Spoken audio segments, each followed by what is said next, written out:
Welcome back to the Rise to Her podcast. Have you guys been feeling the pressure lately to respond, to figure things out, to pay attention to what's happening in our external world? Because I know I have, and that it led me to record today's podcast on how do we cultivate leadership internally and externally in our accelerated world. How are we going to keep up with things that are inevitably happening? And how to cultivate inner guidance, inner clarity, so that we become the advantage while there are so many external things happening around us. Something is changing in how we work, and a lot of us don't have the language for it, but it's leading us to feel really overwhelmed. And it's not that things are just busy, because yes, they are, but it's really that the speed of decision making has increased. You are expected to respond faster. You're expected to choose faster, launch faster, pivot faster, produce work, answer your emails faster, put out content. Information is constant. Input is constant. And now with AI, output is constant too. But I don't know about you. I can catch when there's repetitive AI content that isn't infused with the human soul, right? That is something that we're craving, that connection, that depth, right? And I'm also noticing this deep fatigue that is leading us to rely on things like AI, right? And this podcast is not anti-AI. I enjoy AI. I think it is something that we are going to have to figure out how to integrate into our life.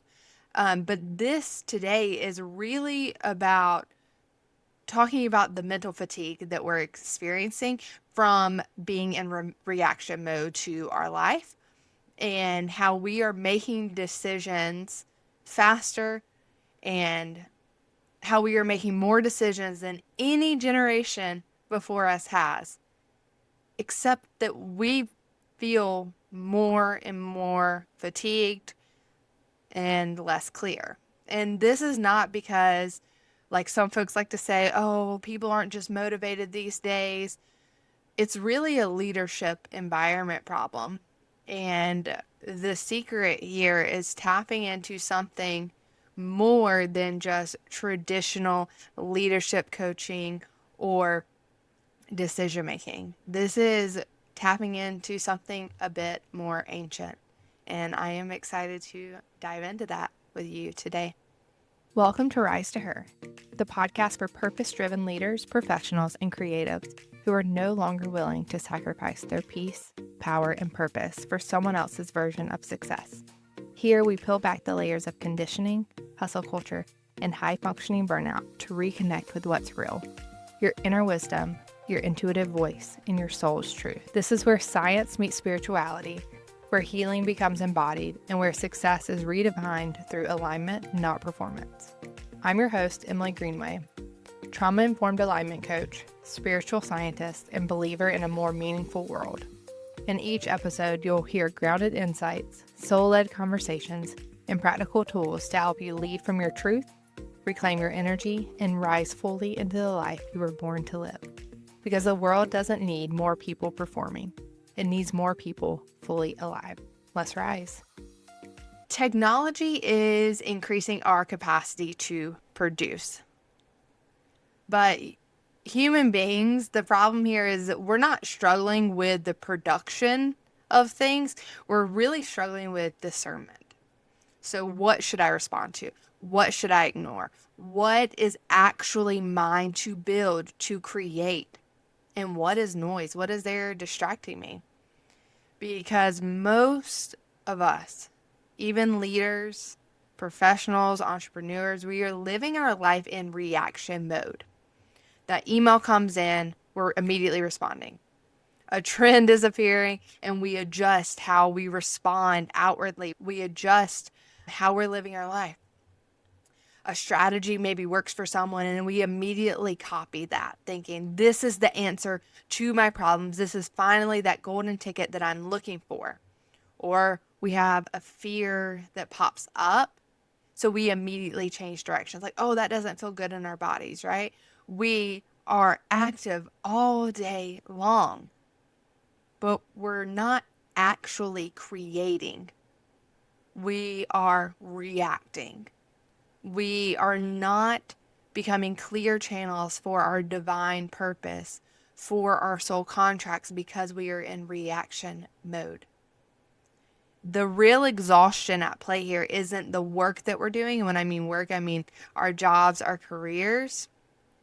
It's the exhaustion is coming from the decision making without inner orientation to our own soul, to our own purpose, to our own values. And the next era of leadership will not be defined by how much you can do, because we already have AI coming in. We already have all of these different systems in place to speed up work. So our next level of leadership will be defined by how well we can choose, by how we emotionally respond to things, by how well we can create. Execution is becoming automated. That is not a fact that we can ignore. But perception is not something that can be automated. Our intuitive knowing, our divine purpose, those things are not things that can be automated.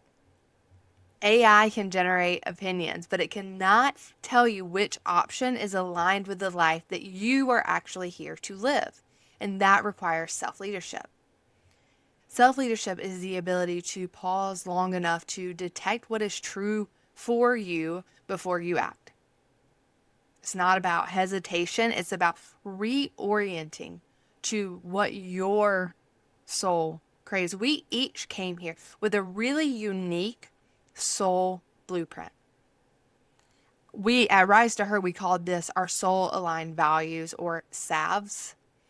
And that is why I start all folks that join Rooted, that work with me, on identifying what your soul aligned values are.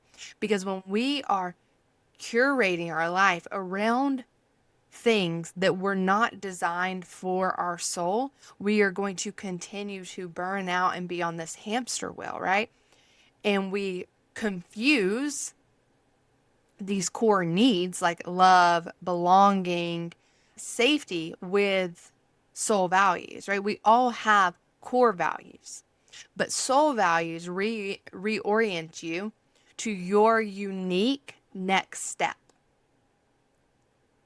And when we can get really clear and pause long enough to be able to tap into what is true for us, we're able to respond in a way that AI cannot.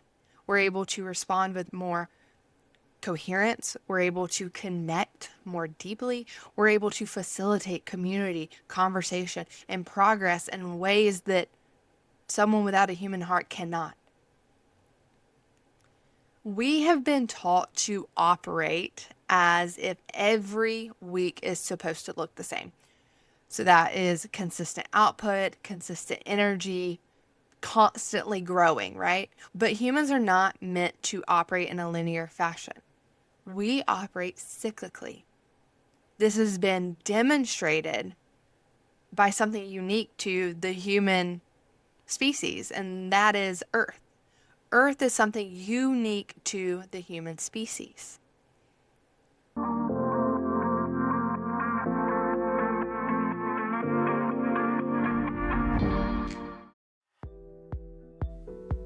Hey there. If your body keeps asking for a different pace than your life allows, if you're moving through the year without clear moments to pause, reflect, or reset, if your intuition keeps whispering and you keep overriding it, Rooted was created for you. Rooted is a seasonal living membership for people who want a more ritualized, spiritually connected way of life, one that actually supports the work and impact they care about. Inside of Rooted, you learn how to live in rhythm with the wheel of the year, when to initiate, when to tend, when to rest, when to release, so your energy stays intact instead of slowly wearing thin. You'll explore your soul contract, work with energetics, and build practices that help your intuition guide your decision, not just inspire them. You get access to workshops like Shadow Work Portal, the Portal of Joy, and the Soul Contract Workshop, along with a growing vault of meditation and somatic practices this community returns to again and again. We gather for live full moon magic calls, bi-weekly coaching sessions with me, and weekly integration prompts to help you stay anchored in the season you're actually in. Rooted is available at a special pricing. You can join for less than $1 a day or receive full year access at 50% off. Rooted is for the curious, for those who want to stay devoted to their work without losing themselves in it. You can join at www.risetoher.com/rooted, or you'll find the link to join in the show notes. I'll see you inside.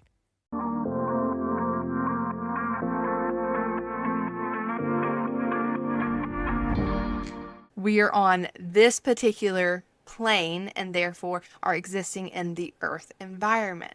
And when we look externally, we see things that are there to guide us. That is why seasonal living is such a cheat code for up-leveling our careers, our businesses, our overall life, because there are seasons for action, there are seasons for growth, there are seasons for integrations, and seasons for beginning. I'm recording this right now at Imbolc, which is midwinter, or just the start of things starting to arise from the surface. It's when we're planting the seeds, right?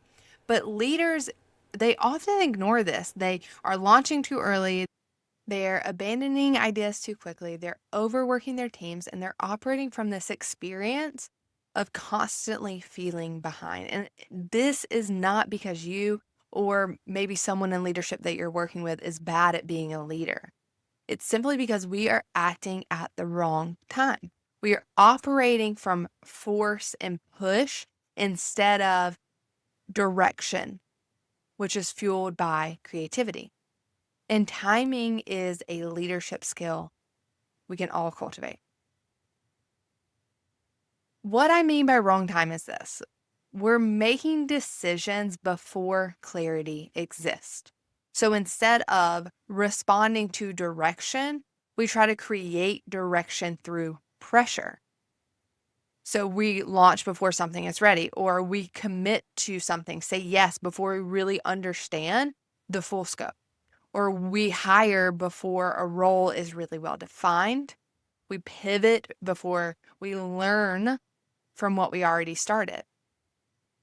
Then when it doesn't stabilize, we start to push harder to compensate. And the push here is not the original problem. The push is the correction we used when we can't feel oriented to our life and to our goal. Force shows up when guidance, internal guidance, is absent. And here is the real issue. Modern life never gives you a moment to detect orientation. You go from input to action instantly. There's no pause where your own perception can form. And so therefore, we've created these neural pathways, these automatic subconscious responses where our decisions are coming from urgency instead of awareness. That's why the first step in my 3-step arc of changing and curating your divine mission is awareness. And so when you're operating from that neural pathway, that automatic response, you stop knowing the difference between what is truly yours to do and what simply appeared in front of you. And this is why every culture that trained leaders, healers, and guides built rituals into daily life, but it's something that we've forgotten in our modern world. These rituals weren't something that were superstitious. Oh, I have to do this or something bad happens, right? They were a decision practice. They were a cultivation, a connection to something much bigger than the survival mechanism. Because ritual creates a repeatable moment when you are not reacting to the world. You are noticing your own signal. You are becoming coherent. It interrupts this constant input long enough for your mind to organize to what you actually think, feel, and know. And without that interruption, which most of us are oriented to, because urgency became our compass. But when we're able to integrate the interruption, when we're able to integrate that interruption, perception to our own soul can start to become our compass. And that is how we can start to increase our impact, detect our magic, and really tap into our divine purpose. You are not meant to live this life of burnout, exhaustion. You have a unique soul code that you were given. You just need the time to perceive it. And ritual is how we curate the time to perceive that. And once you actually pause, something really specific starts happening. You notice things you were overriding. And this probably becomes uncomfortable. You notice the things, the projects, the opportunities that make you feel alive. You notice the conversations you've been avoiding. You notice the ideas that keep returning, right? Those synchronicities, even when you're ignoring them. And this is the form of intelligence modern work environments do not teach us how to use. It doesn't give instructions. It gives signals. And this is divine feminine intelligence. And this is perception that allows us to give direction, which is the divine masculine. And when leaders don't use this inner signal, they compensate with control. I'm sure we all know leaders, other folks we've worked with that love to compensate with control because they're feeling disoriented to the goal, to the mission, to how to move to the next step, right? So maybe they're increasing meetings, they start micromanaging, increasing that oversight. They increase your expectations of how much you're supposed to be producing. And this isn't something that people are like, oh, I want to control, right?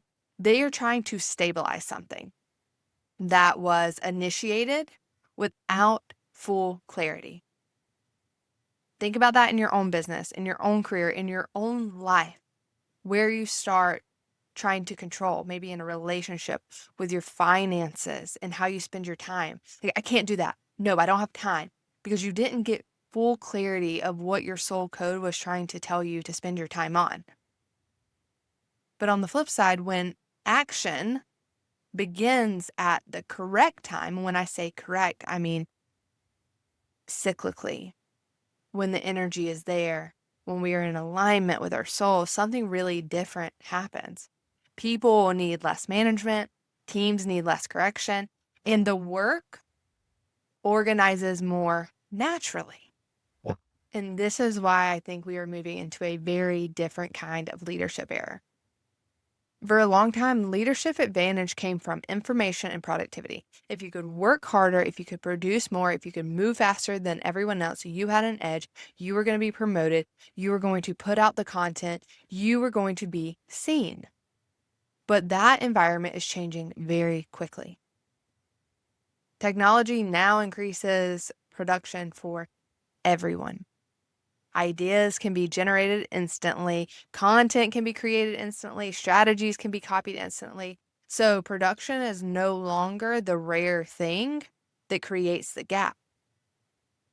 What becomes rare is direction, is how we connect on a deeper soul level. Because when there are endless options, the difficult part is not about doing and producing. The difficult part is choosing correctly. And when I mean correctly, you know that means in accordance with your path. And choosing correctly requires something that cannot be outsourced: self-leadership. As the world speeds up, the pressure on your internal guidance, it is increasing.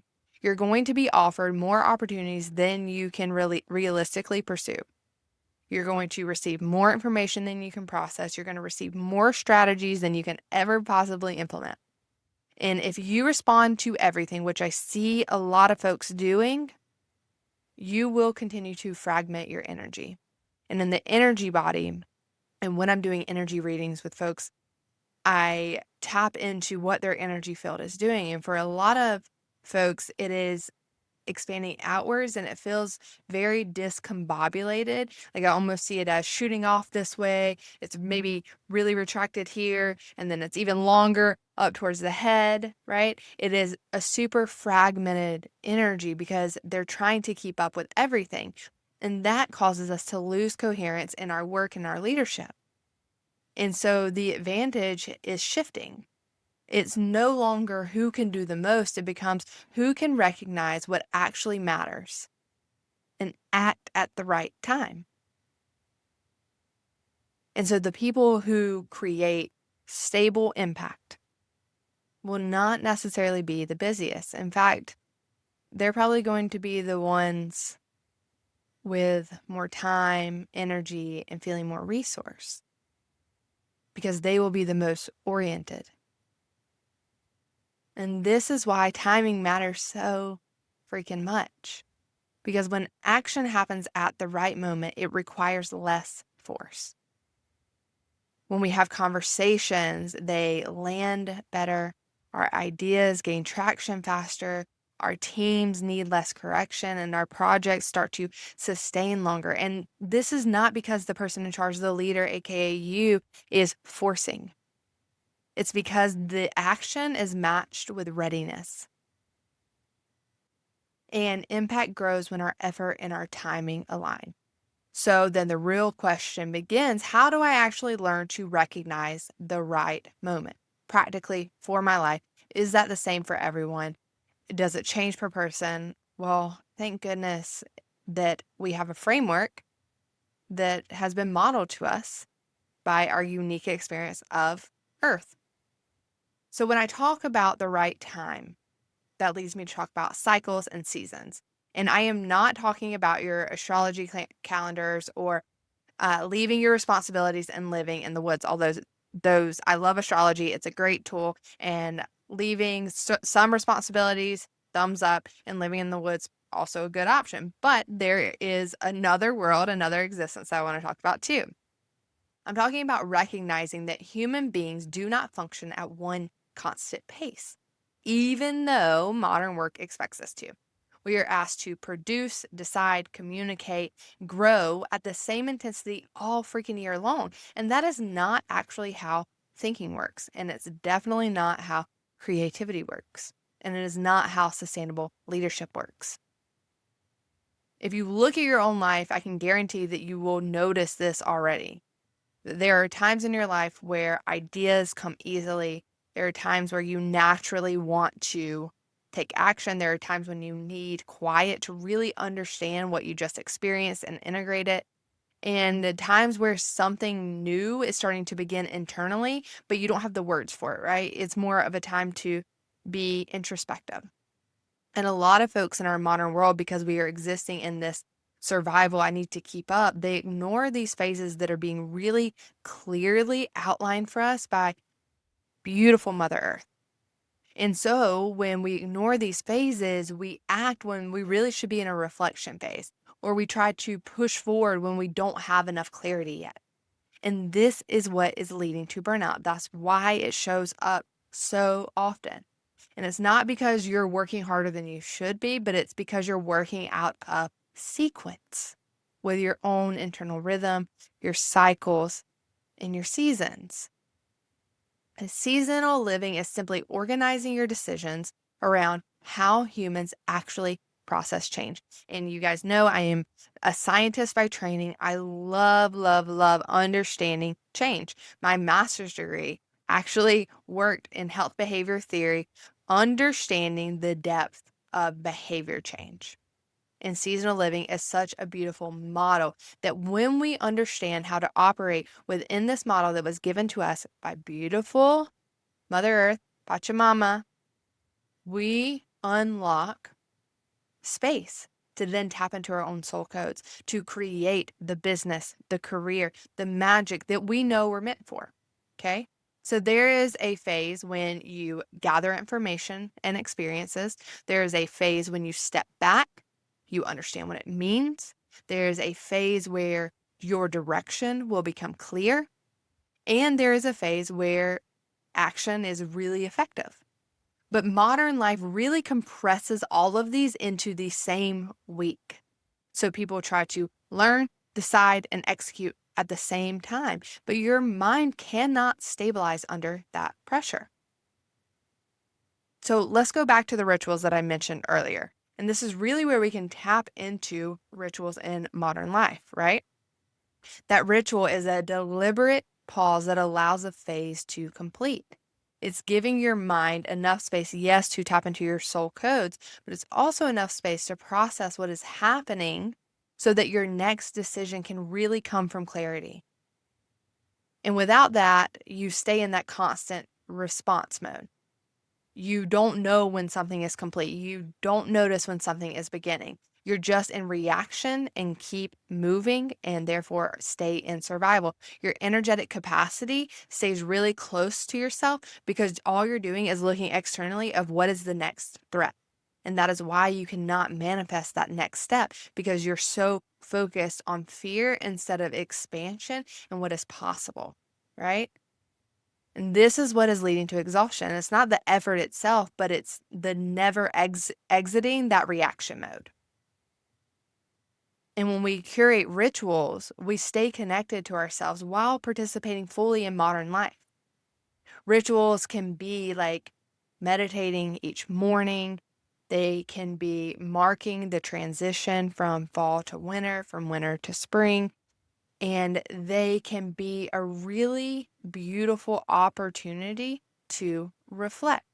I teach a lot of rituals inside of Rooted, and they are focused on the wheel of the year because it gives us really clear threshold moments.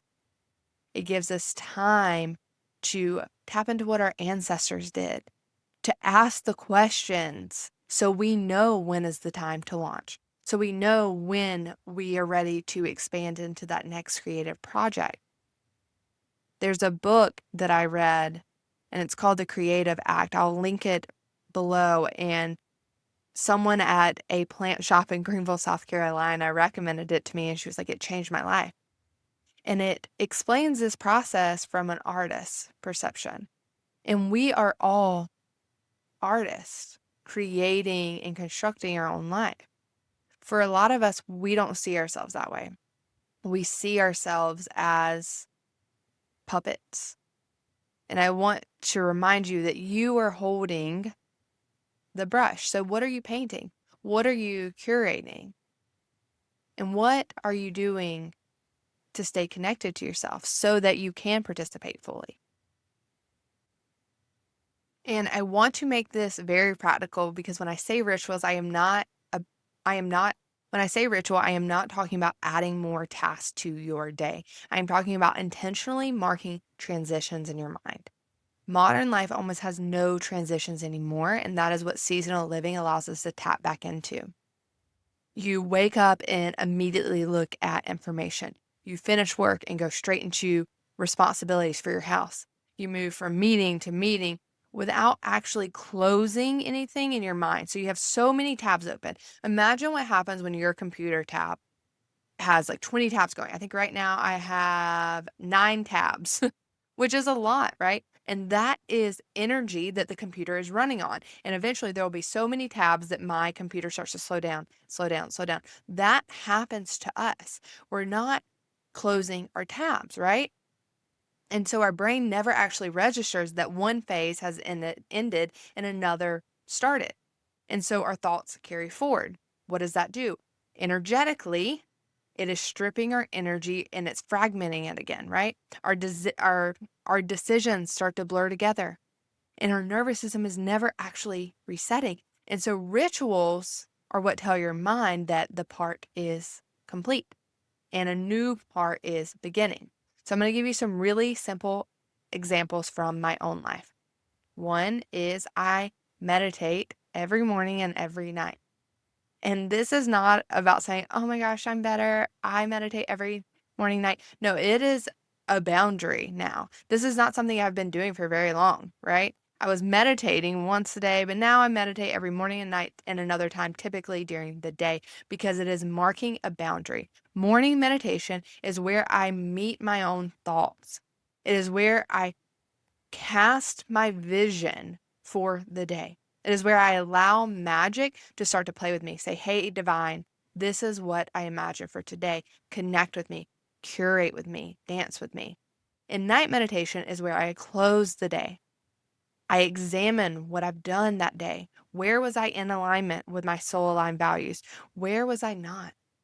Not shame, not blame. I'm not talking about that, but really just taking my energy and saying, okay, I'm done. I don't have to mentally live in that conversation, that decision, that responsibility. I'm supposed to be resting, right? It creates a middle, it creates a beginning and an ending.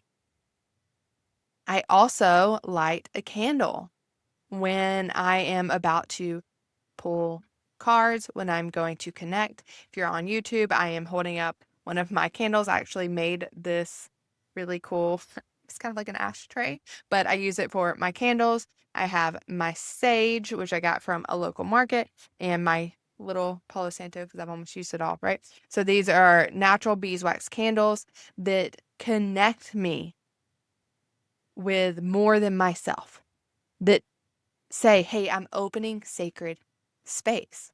And the candle itself is not magical, right?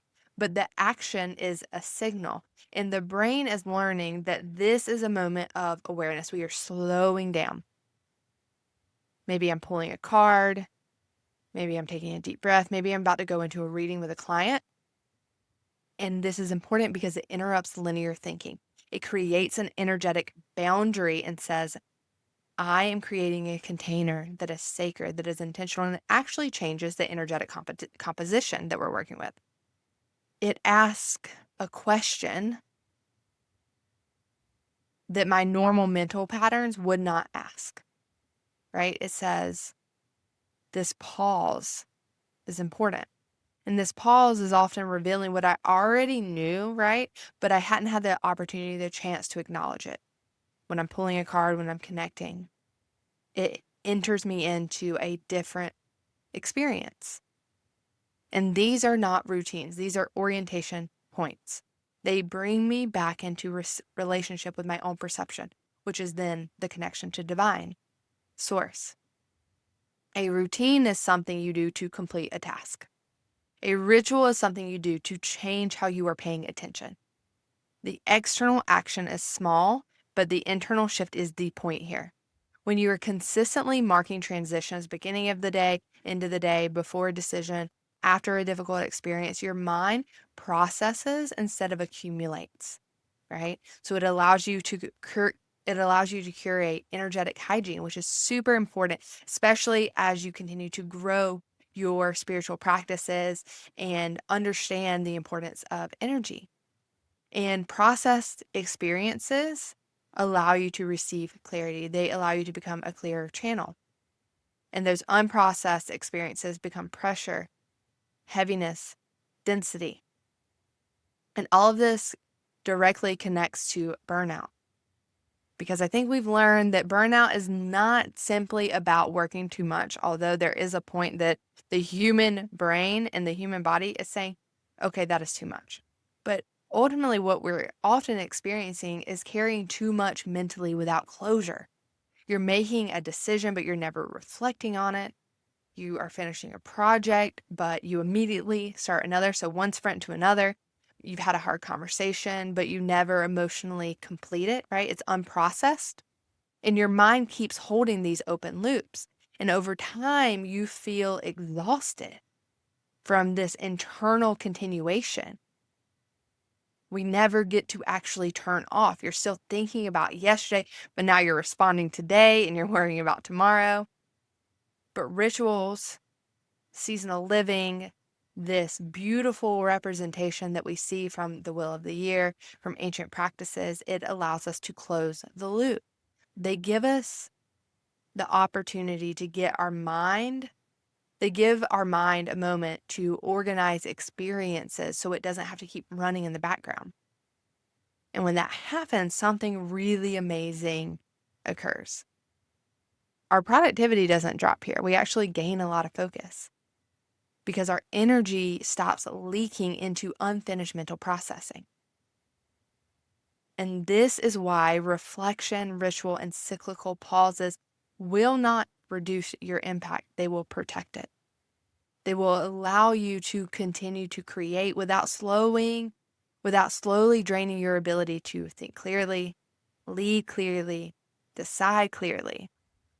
And this is the work I spend most of my time teaching and guiding, teaching people how to build these pauses and these cycles into real life, career, businesses, leadership, relationships, so that we don't have to choose between impact and sustainability. It is the new paradigm that we are entering into. Because you should not have to leave your ambition to keep your health, and you should not have to abandon your purpose to avoid burnout. You need a structure that keeps you oriented, where you're still fully engaged in your work. And that's what this approach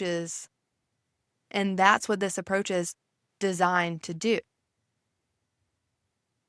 That's why I have Rooted, which is my membership specifically for practicing this. It is to give you a consistent place to return, reflect, and make decisions from clarity instead of presence. We start to follow these cycles intentionally. There's an integration vault where we curate space through meditation, through somatic exercises, where we can come back, connect to a consciousness bigger than ourselves, connect to divine, connect to source, so that when you're in the middle of real decisions, you can connect back into something that is more than just reaction. It's there so that you can start to experience this as a lived skill, not just that idea that you heard from some chick on the podcast. You can get access to that for 7 days free. We have live coaching calls twice a month. We have the integration vault. We also have a soul aligned values workshop where I take you through a really in-depth self-paced experience where you get to find your own soul codes so that you can curate the impact, the existence, the business, the career that you are meant to do. If it is your desire, then it is your divine purpose. We get to orient into our purpose, our power, our peace. All of those links will be in the show notes. Again, you can get a 7-day free trial. And I'll be back here on Monday for our archetype of the week, where we tap into an archetype, an experience of going beyond our own framework that we've created for ourselves and know that we have access to something much bigger than we've ever thought was possible, and how we can apply that into our life to create the magic we were meant for. If you enjoyed this episode, I would so appreciate if you could share it with someone who is in entrepreneurship, business, career, who is really set on living their purpose, connecting with their soul contract, and doing it in a way that honors our humanity while also connecting with our divinity. Share that with them. If you are watching on YouTube, if you could leave a comment and subscribe, that would be so helpful. I am new on YouTube, and so this really impacts the algorithm. Leave me a comment, share with your friends, and connect with me on Instagram. Until next time, thanks for being here. So much love. Bye for now. Thank you so much for being here, for listening, reflecting, and rising into more of who you really are. If this episode sparked something inside of you or reminded you you're not alone, then you're exactly where you're meant to be. To keep the conversation going, come hang out with me on Instagram @rise2her. I always love hearing what's resonating for you. And if you're craving a space to explore intuitive, soul-led living with others who get it, our community is growing and you're always welcome. Until next time, trust yourself, honor your rhythm, and keep rising.